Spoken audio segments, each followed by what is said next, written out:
మనమేమో ఇక్కడ వ్యాసుడు మహాభారతాన్ని రాశాడని మనం అంటున్నాం. ఇక్కడ చూస్తేనేమో భగవానుడు నేను సూర్యుడికి చెప్పాను అంటున్నాడు.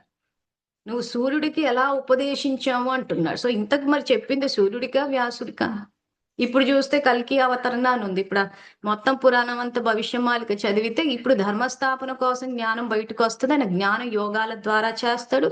అది ఏదైతే ఆ ఖడ్గం చూపిస్తున్నారో అది జ్ఞాన ఖడ్గము అంటున్నారు. అంటే తర్వాత భగవద్గీత అన్నది అది అంతర్యుద్ధము, బయట హింసా యుద్ధం కాదని దానికి సంబంధించిన వివరణ పూర్తిగా ఇచ్చాను నేను. రాక్షసులంటే ఏంటా అని చెప్పేసి కూడా నేను చెప్పాను. సో ఇప్పుడు ఇక్కడ మనకు క్లారిటీ రావాలి. ఎందుకు ఈ క్లారిటీ మనకు అవసరం అంటే ఇప్పుడు భగవంతుని అవతరణ జరిగింది కాబట్టి ఆయనతో పాటు మనము సహయోగం ఇచ్చే గొప్ప అవకాశం మనకు రావాలంటే ఈ పాయింట్ అర్థం కావాలి. ఏమవుతుంది? 9వ అధ్యాయం 11వ శ్లోకంలో చెప్పినట్టు మానవ రూపంలో ఉన్న ఆయనను పరిహసిస్తారు. సో ఇక్కడేమవుతుంది? సో మరి ఎలా వచ్చింది భగవద్గీత, భగవంతుని మహావాక్యాలు బయటికి అంటే వ్యక్తుల్ని ఆధారంగా తీసుకునే చెప్తారు.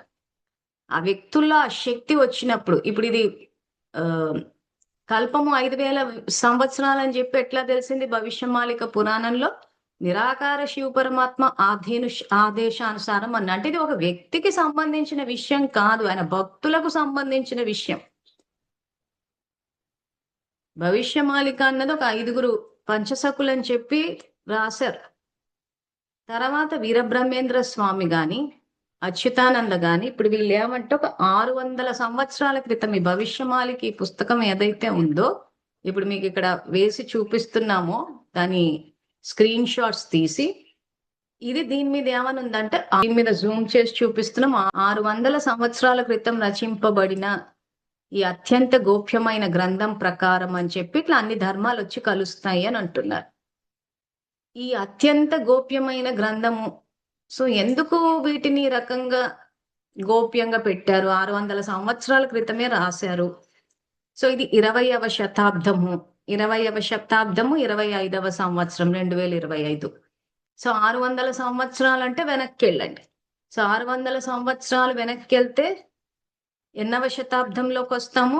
14వ శతాబ్దంలోకి వస్తాం. అంటే భవిష్యమాలిక 14వ శతాబ్దంలో రాశారు. వీరబ్రహ్మేంద్ర స్వామి కాలజ్ఞానము 400 ఏళ్ల క్రితం అంటారు. సో వీళ్ళు కొన్ని సంవత్సరాల క్రితమే ఇలా జరగబోతుంది అని చెప్పి ఎలా రాశారు?